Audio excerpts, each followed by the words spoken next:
C'est important. Alors comment faire aujourd'hui pour arriver à quelque chose qui ressemble à mettre en place un lieu de vie commun à tous? C'est très important vraiment de le souligner parce que ça émane vraiment d'une responsabilisation partagée et que finalement le regard qu'on peut avoir sur la jeunesse comme étant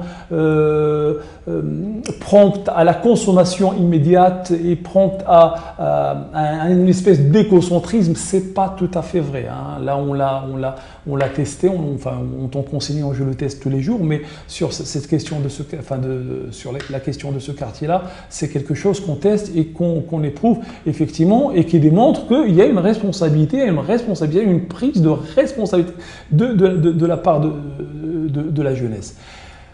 Alors sur ce quartier, on me dit qu'effectivement aujourd'hui, moi j'alerte, moi je dis effectivement il y a la jeunesse, mais il y a les petits, il y a les tout petits, bon c'est une réflexion différente. Comment on peut effectivement sur ce quartier mettre aussi de la vie, de l'intéressement pour cette partie de la population enfantine. Là aujourd'hui on a l'avantage d'avoir une association jeune qui s'est créée sur le quartier avec fougue, avec ferme volonté d'avancer, de changer un petit peu les choses, de secouer le cocoutier pour que quelques fruits tombent. On en est ravis, mais pour cette partie de la population qui reste quand même les scolaires, les tout petits, c'est une problématique. Donc on alerte là-dessus. Et puis le reste, l'intergénérationnel, qu'est-ce qu'on en fait? La cohabitation entre les différentes catégories de la population, qu'est-ce qu'on en fait? Le Convisport, pour répondre directement à votre question, le Convisport n'étant plus là, bon, on me dit, mais écoutez, ouais, pas besoin de faire autre chose parce que les jeunes vont s'approprier un espace, l'espace public. Moi, je veux bien, évidemment, les jeunes s'approprient l'espace public, heureusement. Mais l'appropriation de cet espace voudrait dire aussi, en partie, des nuisances qui se continuent, mais je parle en termes de nuisances parce que je reprends les termes qui ont été utilisés lors d'un certain nombre de consultations avec la population. Petite remarque, dans ces consultations, ce sont les adultes qui sont là, hein. C'est un public un petit peu âgé, hein. Alors que le public dont on est en train de parler n'est jamais présent dans ces consultations. Oui, c'est pourquoi. Pourquoi? Ben, je ne sais pas. Franchement, je ne sais pas. Parce que quand on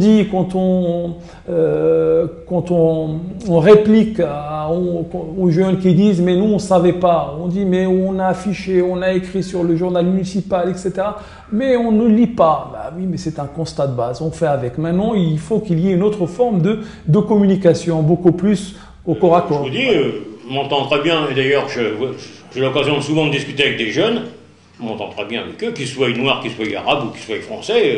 Alors évidemment, il y a toujours une minorité qui va faire un peu de chahut. Ça, c'est d'accord. Vous allez le 14 juillet, il commence à partir du 30 juin et il se termine vers le 20 juillet parce que les pétards, ça c'est gênant parce que il y a quand même des petits-enfants, il y a des bébés, il y a des animaux, les gens, ça fait peur, ces pétards qui n'arrêtent pas. Ça, du 30 juin au 20 juillet, 25 juillet, vous avez les pétards ici. Ça c'est leur façon de faire. Bon, c'est les jeunes, il faut bien qu'ils se défoulent un peu. C'est pas terrible, il faut quand même pas non plus prendre ça comme un désastre, hein. Faut pas exagérer, quoi. Moi, je vous dis, dans l'ensemble, je suis bien choisi.